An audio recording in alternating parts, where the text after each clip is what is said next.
A city of 30,000 people, in a desert that gets 4 inches of rain a year. It should have been impossible. It wasn't an accident. Everyone remembers Petra for the carved stone, but the real marvel is invisible, and it's the reason anyone could live here at all. Look at where they built it. Southern Jordan. Bare sandstone mountains. A valley baked by the sun, ringed by cliffs, with no river running through it. In summer, the ground can climb past 130 degrees Fahrenheit. Rain falls maybe a handful of days a year, and when it does, it doesn't soak in. It runs off the rock and vanishes. This is one of the harshest places on Earth to try to keep tens of thousands of people alive. And yet, 2,000 years ago, this valley held a metropolis. Historians estimate somewhere between 20 and 30,000 people. A number that big, in a place this dry, is hard to hold in your mind. Every one of those people needed water to drink, every single day, in a valley where a river never ran. Temples carved into the cliffs, a theater cut straight from the mountain, seating thousands. Markets, gardens, even, and this is the part that stuns archaeologists, fountains and pools. Fountains, in a place with almost no water. So how? How do you build a thriving city in a desert that should have killed it? The answer isn't magic and it isn't luck. It's the most sophisticated water engineering of the ancient world, hidden in plain sight, right beneath the feet of every tourist who walks through. And the people who built it left almost no written record of who they even were. They were called the Nabataeans, and for a long time nobody could quite pin them down. They began as nomads, desert traders moving through the sands of Arabia, following the caravan routes. The Greek writer Diodorus described them centuries before Petra's golden age, and he noticed something strange. These desert people, he wrote, dug hidden underground reservoirs, sealed and disguised, so that only they knew where the water was. In a land of raiders and rival tribes, water was power. Knowing where it was hidden meant you could cross deserts that would kill anyone chasing you. That habit, that obsession with capturing and hiding water, was the seed of everything that came later. Because the Nabataeans weren't just moving goods across the desert, they were moving the most valuable substances in the ancient world: frankincense and myrrh, carried up from southern Arabia, spices from India, silk from further east still. Petra sat at the crossroads of these routes, the place where the caravans stopped, paid their tolls, and traded. That trade made them extraordinarily rich enough to carve an entire city out of the mountains. But wealth alone couldn't solve their real problem. You can't drink gold.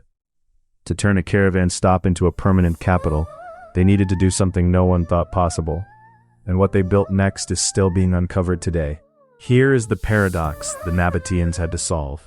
In the desert, water isn't just scarce. When it finally arrives, it's deadly. A single winter storm can dump months of rain in an hour. On bare rock, that water has nowhere to go. It gathers, funnels into the canyons, and becomes a flash flood, a moving wall of water that tears through the narrow gorges. The Seek, the famous slot canyon leading into Petra, is exactly the kind of place a flash flood turns into a death trap. So the Nabataeans made a decision that changed everything. They stopped fighting the floods. They started harvesting them. They built dams. At the entrance to the Seek, they raised a barrier that blocked the flood and forced it sideways, away from the city, into a tunnel they had cut through solid rock. One storm's worth of destruction, redirected in seconds. The very water that should have drowned Petra was pushed aside, and further along, captured.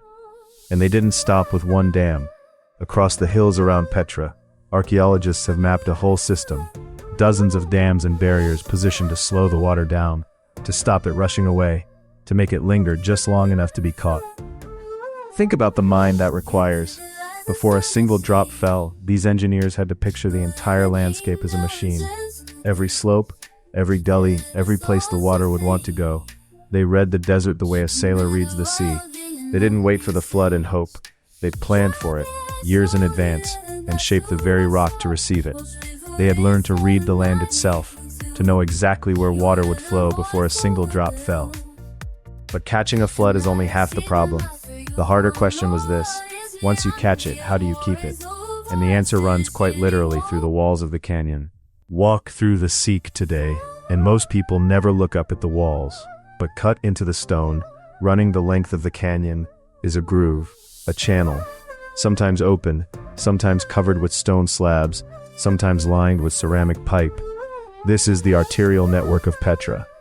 The Nabataeans carved channels into the rock faces to carry water gently downhill toward the city. And here is the genius of it. They understood something about moving water that we usually credit to much later engineers. If water runs downhill too fast, it churns, it splashes, it loses itself.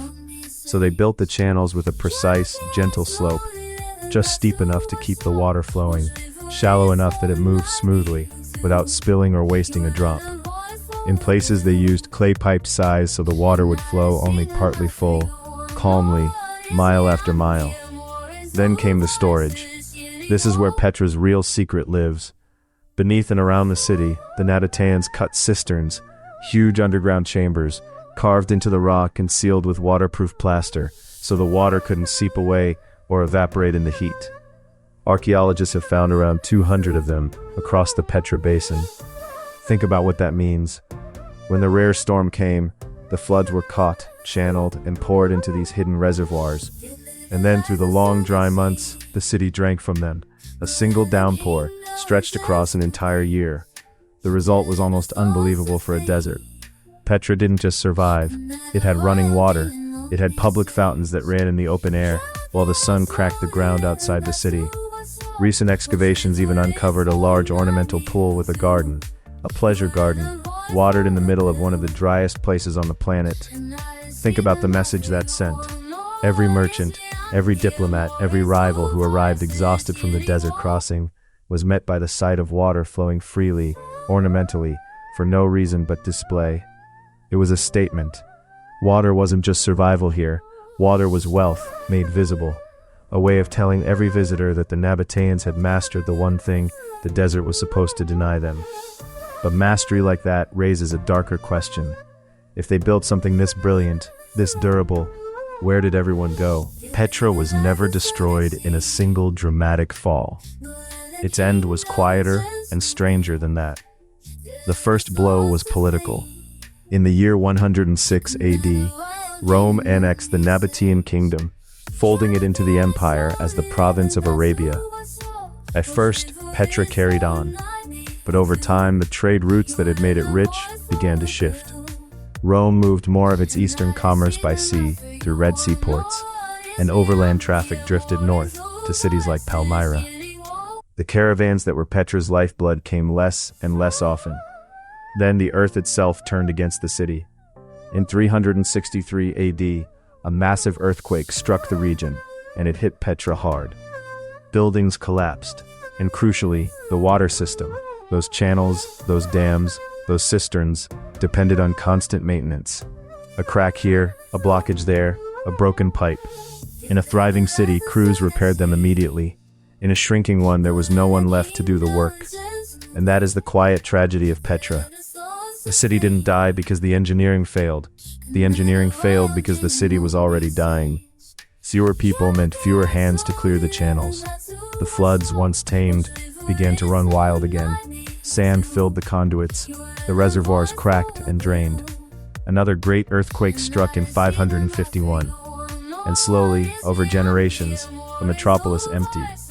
By the time European travelers rediscovered Petra in the early 1800s, it had been all but forgotten by the outside world.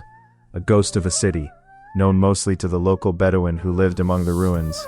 The fountains were silent, the pools were dry, and the greatest water system of the ancient world lay buried under the very sand it had once held back. So, the next time you see that famous rose-red facade, remember, the carving was never the miracle. The miracle was the water. The dams no one notices, the channels in the canyon walls, the 200 hidden reservoirs that turned 4 inches of rain into a city of 30,000. The Nabataeans didn't conquer the desert with force, they outthought it. And when the people finally left, the desert simply took back what had always been trying to escape. If this changed how you see the ancient world, subscribe. We reconstruct a lost civilization every week.